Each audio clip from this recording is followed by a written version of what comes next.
I want to indicate, even though we're talking about the fundamentals, this is highly correlated into talent management strategies. So even if y'all remember when I talked about the different names for HR positions, right? I said people and culture, employee relations. Talent management is a newer part of HR. You see talent management specialists, etc. And a lot of talent management is correlated to developing capability within your organization or succession management. So it's a newer part of HR that some organizations don't do well, some do very well. So we're going to discuss it, okay? So we're not going to do learning outcomes. So when we think about succession management, it actually seems more complicated than it is. It really isn't. But recognizing what it is we're looking at planning for the future. So if we know our CEO is 5 years from retirement, not only do we have someone who could take that CEO position, but somebody who's going to take that VP position. That trickles down to the director role, to the manager. You see how it correlates throughout the organization. So it's a process of determining critical roles within the organization, identifying and evaluating possible successors, and developing them into their roles. We can't just assume because they're bright and capable that they're going to be able to go to the next level. Actually, because I was listening to a podcast today. It's called Bad Bosses, but that's not what I want to indicate to you. I'm going to share it with you because it's Freakonomics, but recognizing they were indicating that oftentimes people are great at their role, okay? They're promoted and they're really bad at their role, okay? Why? Because if you're a good engineer, does that mean you're going to be a good engineering manager? No. But do we promote good engineers to good engineering managers? Yes. Okay? So not only do they get dissatisfied because they're not supported to that next level, they're not developed, they also will do different things like resign, etc. Okay? So as I indicated, succession management is highly correlated to talent management. So when we think about talent management, this is recruitment, learning and development, succession planning, etc. So recognizing it started the talent management process where we're looking at how can we flow these employees throughout our organization from selection to career management. Hopefully exit is a retirement, but oftentimes it's not, throughout the organization. And how do we keep them engaged and retained, right? That employee experience we were talking about. So this is a critical activity within organizations. However, I would be very critical that a lot of organizations don't do this appropriately. They rely on external talent when they're, like, for instance, the University of Windsor, I'm not saying they do this, but in the event that our president decided to take a new opportunity at another university, do you think they necessarily know who internally is going to get that role? No, because the last 5 presidents have come from other universities. That's not bad. However, they're hoping people will be out there that'll take this role, but are they going to understand our environment? Maybe not, okay? So it is critical because it's aligned to the organizational business strategy simply because it's really focused on those executive level positions. And if you think about executive level positions, they're the ones who actually put the focus, right? They're the ones who develop the organization, make the big decisions. So why are we leaving it to chance? So other things we need to think about when we're succession management process is retention of key employees. I'll be very honest, if you're at the height of your career, okay, so pretend you're all HR managers, and you feel as though you're ready for that next level, going to a director or a more executive level position. If you find your organization isn't ready to move you, maybe that person isn't going anywhere, are you going to stay and wait? No, right? You're not. Of course not. However, we would hope you would, because all our succession management charts, right? Have you guys seen replacement charts where it's like, actually there's one in the slide, so I'll show you that. So retention comes into play. The other part is it increases shareholder value simply because we're talking about highly executive positions. And oftentimes I will indicate it is a trickle effect, but we're more focused on the top.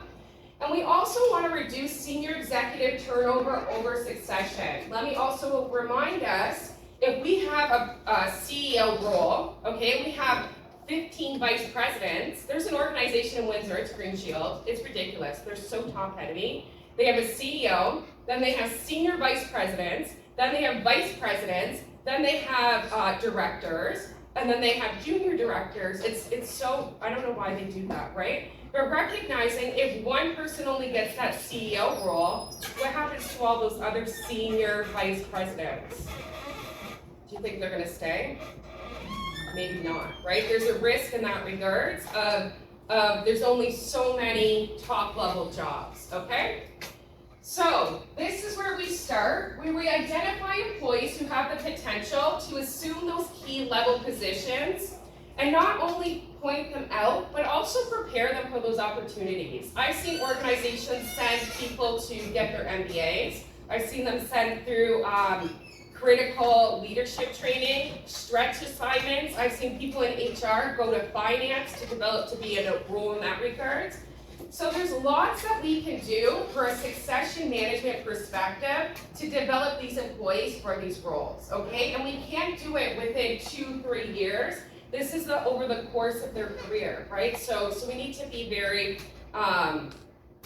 strategic in that perspective. Okay, so typically critical roles, CEO, I feel like I'm focusing too much on that.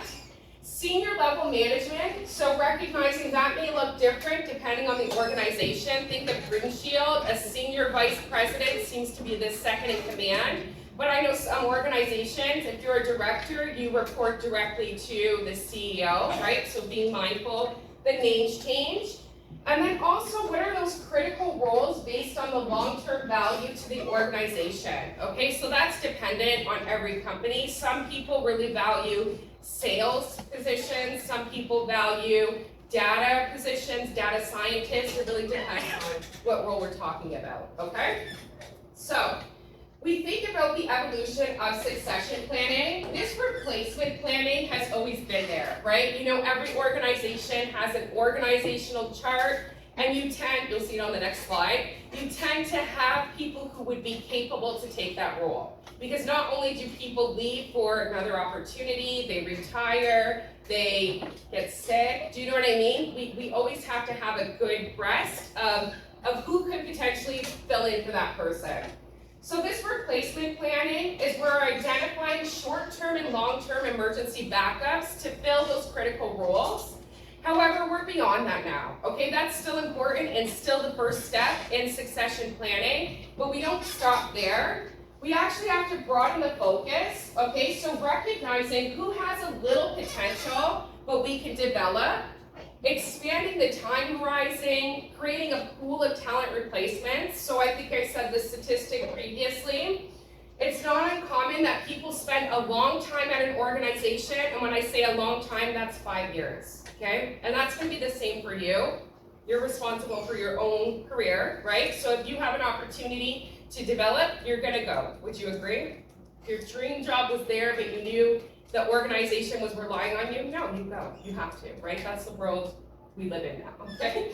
So the other thing is we also have to improve the evaluation system. Performance management is problematic because it's very subjective, okay? So being mindful that when we're assessing people's performance, it needs to be better done, okay?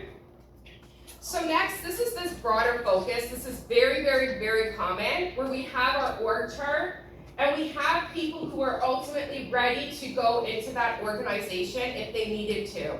But you can actually see here that there is criteria that indicates they're ready now. So if you're A1, you're ready now and you have excellent performance, okay? If you're B, you're need development, but you would be a good potential. And C means that you stay in your position. We want you where you are, okay? But then you can also see in the regards that we assess people's performance. I'm gonna be critical here. If people performance is at a 4, they probably wouldn't be on these charts, right? You wouldn't necessarily rely on people unless they were new, maybe perhaps, but typically we want good performers to promote within the organization.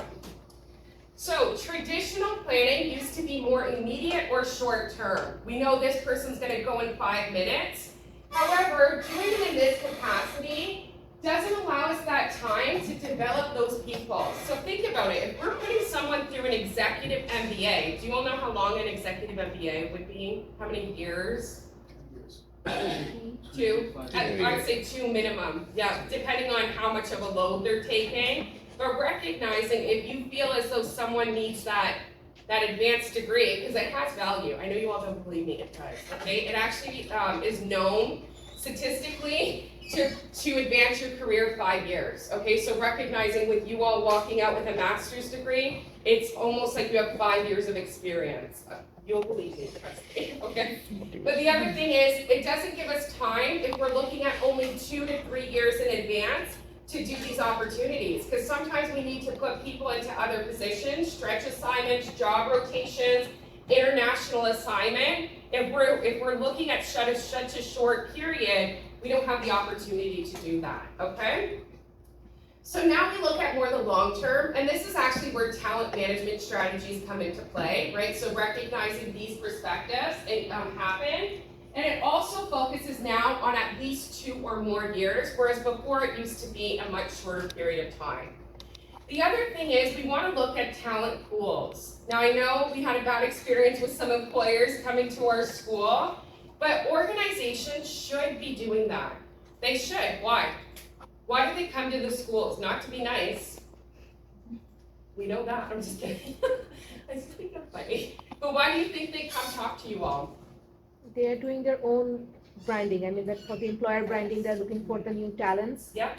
And it's part of the succession pool as well, because they are going to hire someone on the higher position, so to fill up the. They're keeping an eye on the talent, right? And I'll be very honest. I know a manager. It was very archaic the way she did it. But she would actually download resumes and put them in like HR, finance, etc. And she would watch these employees. So if you all graduate tomorrow, she'd be like, I want them with 2 years of experience. But she would watch their career so that she could tap them on the shoulder because she met them. I mean, that's very like an old school way of doing it, but recognizing I do too. I know people, okay, they're not ready now, but they're gonna be ready and I'm gonna need them. Do you know what I mean? So recognizing having that opportunity is very valuable. The other thing we also need to recognize, we as organizations, just as you as employees, cannot rely on an organization for all your fulfillment and career success. We can't rely on our employees. Why? They might get their dream opportunity that they're gonna go. I'll give you an example. It was the height of the pandemic. I was working with, I'll tell you, it's Erie Shores, Leamington Hospital, I don't know what they're called now. But I was doing some consulting work for them and recruiting and things in that regard. And their manager resigned and said, I got my dream opportunity. And I'm like, what would be your dream opportunity? Because she was 1 year on the job and it was her first HR job. She was friends with the CEO, so they gave her a manager job, whatever. Anyways, so she actually got an opportunity to own a recruitment firm. And I'm like, oh wow, who would have anticipated that? Because I thought, a big company scooped her up, but when she said, I'm starting my own recruitment firm, I'm like, I would have never thought that would be desirable, but apparently it was. And she does it, it's Logic. Logic, have you guys heard of Logic? Workplace, something. I'll show you it. We should have her come in and talk. Maybe she's a nice person, but I wasn't happy with her. Here, I'll show you. You probably know what to see because they have lots of positions. What's it called? Logic. Surge something. I don't think of it. Oh, Executive search. yes, that is right. Logic. So. See now, do you guys know what I'm talking about? This company? No? Apparently, no? Have you guys seen this on LinkedIn? Here, you don't right here. Yeah, okay. But actually, some of our graduates in the MBA program, they went to go work there. So I'm like, it's a legit, and when she said it to me, I was like, oh, that's not what I was. Not that I put my nose up, I was just like, I would have never expected that. I thought it was like the university or something like that. Anyways, okay. My point is, we cannot rely on that. The other thing is, some people move away, right? Some people get married, some people decide they don't want to work anymore, et cetera, et cetera, et cetera. So talent pool, obviously this is a corporate resource of individuals who could potentially be interested. talent segmentation, like I speak, is the identification of people who are critical to the success of the organization, and they are important parts of their customers, right? So at a university, perhaps it's people who are more productive in research or better, I don't even know, anyways, whatever. So internal candidates, I would suggest, I think I've made this comment before, even if we know internally our candidates are not qualified, we should give them the opportunity to apply. Because actually just last week, I was working with an organization and they posted a manager of labor relations, and they have a big HR team, like 24 people, and everyone found out about it by looking on Indeed. Were they very upset? Yes, they were embarrassed, to be honest. I wasn't, but recognizing even if you don't have the capability, or they don't have the capability, still allow them to apply. So what are the benefits of our internal candidate? They're known to the organization. We know their strengths and weaknesses. All of us have strengths and weaknesses. We know them, okay? There's an increased commitment and retention. So think about it. When you get your first corporate position, you will probably be very happy with that organization, right? And that will give you more commitment. There's a perseverance or being preserving of the corporate culture, right? They know it. They're not going to come in, make these massive changes. Increase of the organization, people, processes. They know how to get things done. And in some instances, it pains me to tell you this, but there's a cost savings, right? So not only with recruitment in terms of advertising, but traditionally, if you bring somebody in externally, they'll want more money than an internal candidate, right? Because they're taking a risk in that perspective. External candidates, sometimes they'll have a better skills that lead the organization through transformation and change, especially if it's a competitor, someone who really knows the industry that we're in. They also bring new knowledge and skills to the organization. I will indicate this sometimes, especially in HR departments, we need to spruce it up, right? So bringing in somebody externally will allow different perspectives of these components. Now, the rating system, okay, one thing we recognize, performance appraisals. Okay, has anyone had a job evaluation where your supervisor rated your performance? Yes?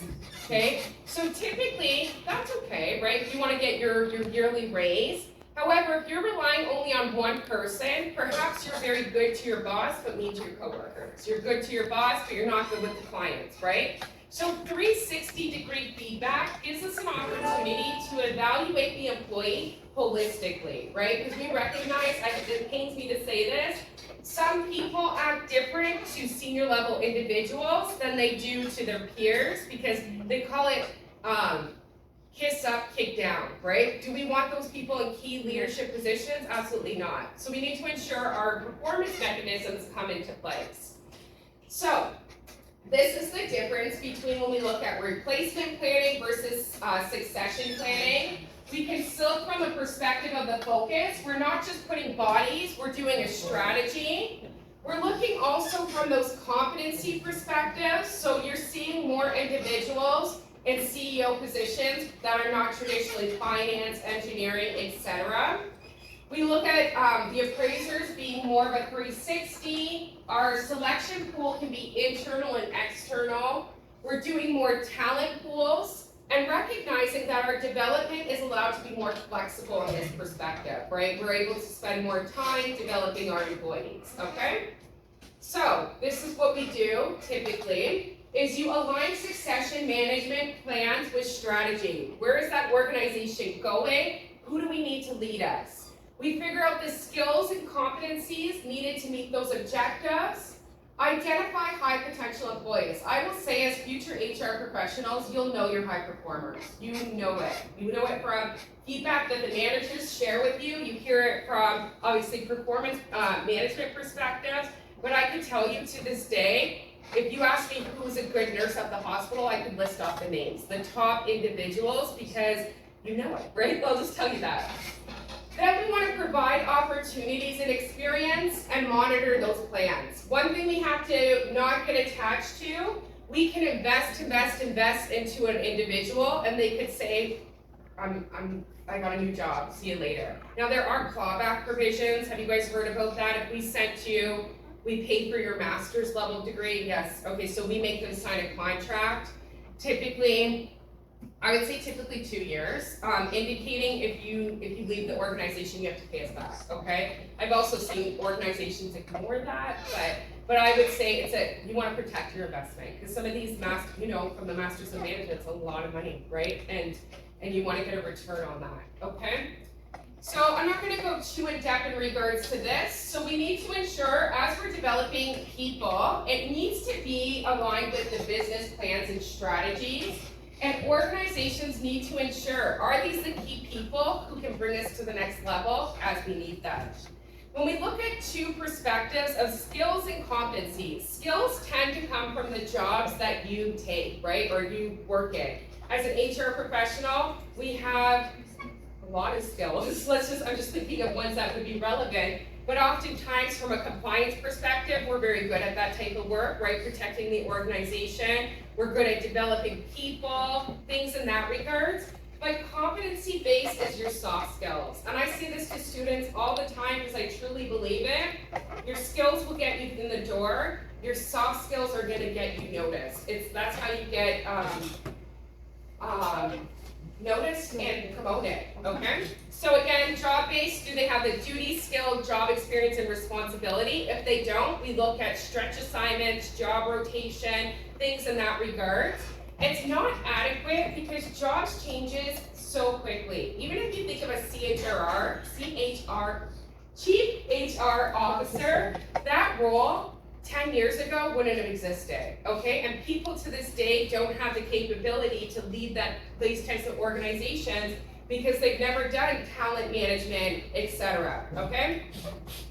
Competency-based, we're looking more in regards to those hard and soft skills, and we want to know what makes people successful in our organization. I think there are some skills that fundamentally just do well, like being adaptable, having good communication skills, those perspectives. But we ultimately want to look at different perspectives and competencies that will make them successful in these roles, okay? So when we think about types of competencies, it may be core competencies, so again, those more generic ones. Role and specific competencies, so thinking from the perspective, like being strategic, right? That's gonna be important for certain roles. And then sometimes unique and distinctive competencies in that regard. Okay, this is common, we know where this is from. The best predictor of future performance is past performance. That's why we do behavioral-based interviews. But our high potential employees typically outperform their groups, their peer members, right? That's when I'm indicating people who are high performers, you know them because people praise them. But additionally, they also have the roles and skills that are critical to the organization. And they also give exceptional value. They do great work. So even if you're a hard worker, I hate to say that, you're pretty much the cream of the crop. If you do more than the minimum, that will get you noticed. Would we agree? Yes. You'd be surprised. I actually read a quote, just so you know. Look, all I do is listen to podcasts and read quotes, but it said, I don't even know. Something like the extra mile is actually only an additional 10%. So when you think about, we talk about these extra mile or these exceptional, it's just a little more effort. You know what I mean? But oftentimes people don't do it, right? Well, for whatever reason, but if you think about it, it's not that much, so that's good. So next, don't worry about it. How do we identify managerial talent? Temporary replacement. So if somebody senior goes on a mat leave, on a sick leave, we put them in that role, right, to actually give them an opportunity. The replacement charts we already looked at, right? That's the one with the org chart. Strategic replacement is being actually more mindful in how we do this appropriately. And then this talent management culture. I will indicate probably only a few organizations in Windsor actually do talent management effectively. A lot don't, okay? So this talent management culture we'll be talking about more later, but recognizing it starts at recruitment. We hire people who have high potential, but then we develop them, we give them opportunities, et cetera, et cetera, et cetera, okay? So how can we assess people? Again, performance appraisals, assessment centers. Has everyone done an assessment center? Anyone? Do you want to do a mock one in class? It's ridiculous, but we'll do it. I'll do it next class, okay? So I will indicate to you, you'll do a series of activities, and then I'll tell you after what I'm assessing you on. I won't tell you, you'll do the activities, they'll seem like they're really fun, and then, they are fun actually, but I don't like doing it with external candidates, because technically you're putting all your candidates who are competing for that same job in the same room, but there is value in them. As you can see, I'm not super excited about it, but I think it'll be good to see, right? Because some organizations do that, and there'll be something missing, okay? And our HRIS, I don't know why it says HRMS, basically that houses data, so their resume, what positions they've had prior to our organization, what degrees, what training, et cetera, et cetera, et cetera.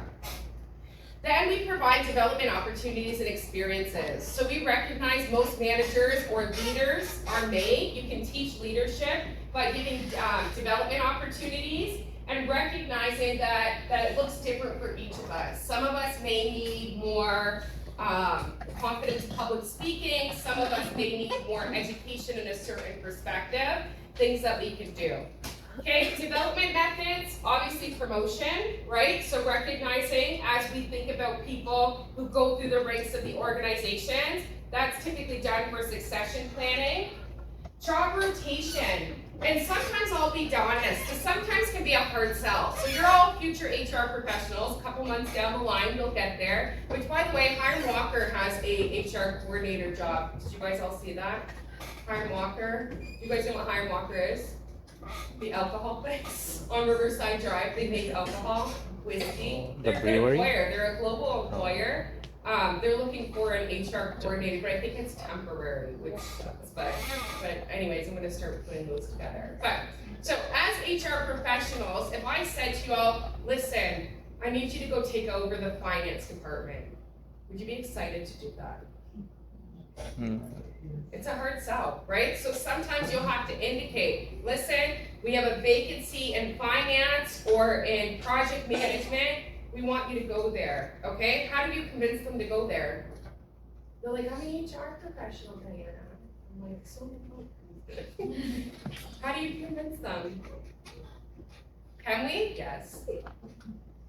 We say, listen, we see potential in you. You're in line for these senior roles. But when we get the feedback, we see that you need more finance capability, right? If you think about it, if you lead an HR team or lead a finance team, it's the skill set, the same thing. You rely on your finance people to do the finance stuff, but you're leading a team, right? So oftentimes I have those conversations, but it's getting more exposure in the organization, especially large organizations. But I will say it's a hard sell. Special assignments and action learning, right? Especially, they say these like high visibility assignments. So if you have the opportunity to interact with senior management, that's really enticing for people. So that's an opportunity. Formal development and training, and mentoring and coaching. I'll also share with you, when I'm doing mentoring agreements, I often have to tell the senior management team, you know, there's value in being mentored by other people. You're gonna learn just as much from them as they're gonna learn from you. Because oftentimes I do find they're more reluctant to engage in mentoring in this sense, okay? So these are things that we think about when we look at leadership development perspective. How can we assess it, right? So looking at going on international assignments, hiring a leadership coach. By the way, leadership coaches make a lot of money. Like, I just signed up for one, like for a client, and it was $9,000 for a coaching for this person. Is that not a lot of money? It wasn't my money, it was my organizing, it was for the company. But when I thought leadership coach, I was like, oh, $100 an hour, right? I was like, that's what do you think? But then I was like, $8 grand, like this is stupid. If anyone likes coaching, get into that field. You guys can make a lot of money. Nope, nobody believes me. Okay. So monitoring this succession planning. So we need to look at metrics. So increase engagement scores. Look at the positive perception of development opportunities. And I think I have my applied leadership. And if anyone wants to come, you're welcome. But okay, let me go back. So basically, I do an applied leadership program through the University of Windsor, and you guys know about it. I've probably talked about it a million times. Anyways, but so basically, we partner with an organization to do this leadership training throughout the city of Windsor, right? So we're working with Green Shield, which is why I talk about them so much. And starting, I think, October 17th, it is online, which is less enticing. But recognizing if you're interested in training and development and want to sit in on a few of those, please, you're welcome. So I usually run the introduction, which is just the organization, but then I do leadership training and supervising and coaching. And then I finally assess their final presentation. So these are professionals who actually take what they learn through this module course and present to us. So if you want to get some experience in that, you are welcome. Okay, we can talk about that later. Maybe I'll put a formal email. The only thing is, normally it is in person, but this semester is online, which makes it less exciting, but actually I do like it online. I shouldn't say that. But maybe for you all, it'd be nicer if you were in person, okay? So what I was indicating is when we do this, because I do this with a lot of organizations, just the other week, they said, okay, we're doing this training, it better pay off, right? We shouldn't have to sit in your class and not get the opportunities, okay? So other things we can think about.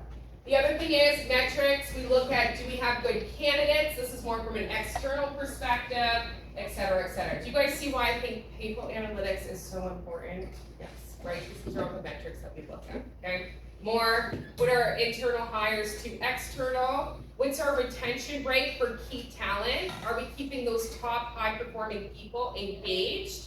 Do we have a positive assessment of the quality of preparedness for new roles? That's a big thing. You know, we could actually assume people would do well, and they could completely fail, right? So we need to be mindful of that. Increased number of bosses skilled as talent developers. So these are metrics that we can look at. One thing we need to recognize as an employee role, okay? I know this sounds really bad, but your relationship with any organization is not permanent, right? When you think about your own career success, it's up to you. I'm not gonna say organizations will not support you and develop you, but at the end of the day, you are responsible for your own career success because you're responsible for your own happiness, right? And recognizing something that you thought would work for you may not work for you anymore, okay? So the other thing is this career model in today is perceived more as transactional, which gives benefits in contributions are exchanged for a short period of time. So I don't know if you ever heard of like a career portfolio, where typically you get skills from certain organizations. You're like building a resume, right? Very common today. And other things we also recognize, if loyalty to any organization still exists, it has to be a professional organization to a network of peers, or it is to a professional organization, a network of peers, and credibility and respect. So what does that mean? We have to treat our employees well. Gone are the days of stay here and we'll have a great retirement. People have options. We're more knowledgeable than we were before. We have technology that allows us to do more, etc. So we do need to take consideration of people's aspiration. We're almost done, by the way. So this is how it used to be when we looked at career management, right? We had loyalty to the organization, okay? The mindset was looking at what worked there. Formal training, when we looked at the perspective of career progression, we worked our way through the ranks. I remember even when I was in school, people would tell me, go work in a mailroom at a large organization, and then you'll get to HR, and I'm like, no, but that was the case before. You started in an entry position, people started to get to know you. Gone are those days, okay? So now this is, I think we see more, where we're thinking about, we have a short-term relationship, our career responsibilities is more self-directed. Our career identity is now, I'm an HR professional, not I'm an HR professional at the University of Windsor, or I work for the University of Windsor. The other thing is people are more entrepreneurial, right? And why not? You can make a lot of money doing it in that regards. We also look from the perspective that people now instead want corporate success, or what do they call it? What's the word I'm looking for? You know, like the corner office or the ivory tower, like the top rank. Now we're looking for what contributions can I make? Am I happy, et cetera, okay? These are important, and if you look, I'm actually going to show you the guides that I uploaded. One of them is better than the other, but I will say the one that is better than the other one wasn't the one I worked on. But the vacancy risk is actually you're going to leave or have a key talent leave the organization, and you don't know what to do. Okay, so pretend today the president of the University of Windsor, they better have someone. But maybe if our dean left, I know you all like our dean, I do too. But would they have somebody ready to do that position? You don't like it? Okay, we'll talk about it. Okay, you don't like it. Oh, you do like it. Okay, good. That's good. I liked your old dean too. He was an HR prof. He wouldn't have taught you all, but when I was in school, he was a prof. So I like when HR profs are in that role because they know how to do it. Anyways, I'm getting off track. But recognizing, okay, maybe not that, but pretend an HR director left and the internal talent wasn't able to do that role, we would have to post and pray, right? So recognizing this. The readiness risk is when that job becomes available and that person isn't developed enough, we didn't do what we're supposed to do. And a transition risk is if you hire somebody externally within the organization and they fail. It happens. I'll be very honest. They don't know the culture. They're too aggressive in regards to their approach, and they fail within the organization. So these are things that we can do, okay? Now I do want to bring your attention because one thing I'll indicate to you, and actually, let me just go like, oh, there, right? Succession management is important. What I will say as HR professionals, sometimes it takes a push for us to sell it, right? So recognizing doing this work sometimes can be more challenging than it seems. This is an organization, when I said this one's better than the other one, they're called, what is it called? They're in Detroit, but they also have offices in Toronto, Willis Towers Watson, and they're actually an HR consulting firm that does a lot of these toolkits, right? So they did one in regards to common language and helping organizations understand the importance of succession management. The other one is 75 pages, but I put it up because this was my first consulting project and it was in Australia, just so you all know. But oftentimes this is a toolkit to get organizations on board to invest the time on succession planning. Okay, so basically you could walk into an organization and say, this is what succession managing is, these are things that we need to do. And I use it as a tool to say, this is why we're wasting our time. Do you know what I'm saying? So it is valuable for us sometimes internally to have these types of tools because sometimes you're selling it to people because they're just like, oh, we'll worry about it in 2 years, okay? I did prepare an activity, but I know you're all busy, so I can suggest we could do the activity in the next class, or do you want to do it now? I knew it. Are you all busy? You're busy, right? Well, I know with the amount of emails that I received. Like, do you have assignments? Yes, so you're tired. Okay, who wants to do it now? Who wants to do it later? Okay, so those of you who want to do it now, we'll do it now. Or next class. Okay, next class is going to be interactive. We'll do it next class, okay? All right. Everyone have a good night. Who has strategy before this class? All of you? Not all. Oh, just some of you? Okay. Why did it take so long? I was really upset. First of all, it's 85 degrees out, and I'm like it's past the time. Was it a good class? You were doing classwork? Did she wear what? All right, have a good day, everyone. Thank you, Professor. Thursday.